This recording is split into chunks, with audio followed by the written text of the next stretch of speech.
Look, what we are asking for here is patience. Rana just mentioned to you the more than, I believe it was 130 affidavits in Michigan alone.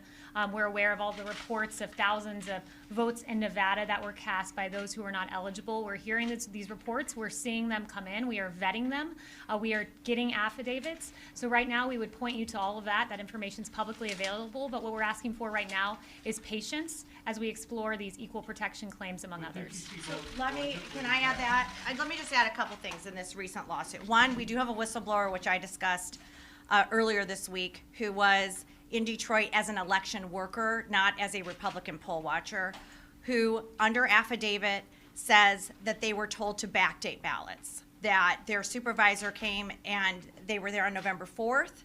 Ballots that came in with no date, they were told by the supervisor, backdate the ballots to November 2nd or November 3rd so they will count. So that has been submitted to the to the U.S. Attorney in the Eastern District of Michigan. That is via affidavit.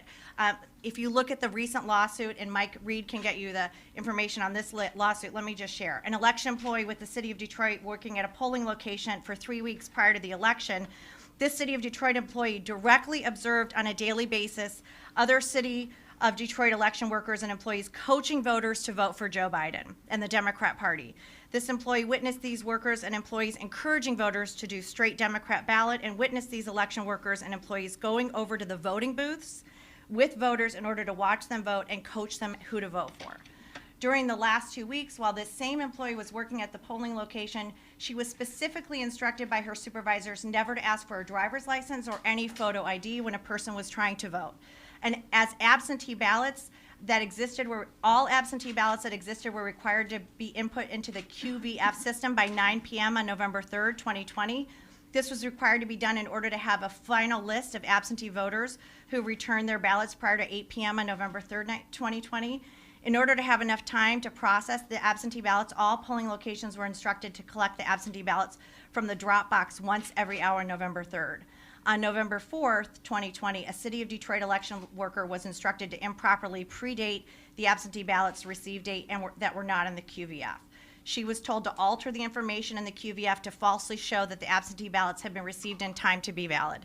The election employee also observed a large number of people who came into the satellite location to vote in person, but they had already applied for an absentee ballot.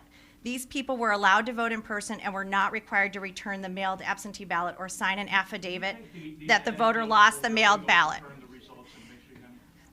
Listen, here's the thing. Why aren't you worried about these irregularities? But no, this is a separate question. But it's a separate question, which is, if you are finding these irregularities, if you have an election worker being told to backdate ballots, that's a problem. We're going to pursue all of this. Is it going to be enough? No, it's going to take time. Is it going to be enough? We don't know. Is it going to take time? Yes, it's going to take time. But what we are seeing is deeply alarming. Along with the software situation we had in Antrim County, which we need to get to the bottom of as well. Now we have a whistleblower, and now we have 131 affidavits talking about irregularities and problems that were happening in Detroit. That's just Michigan.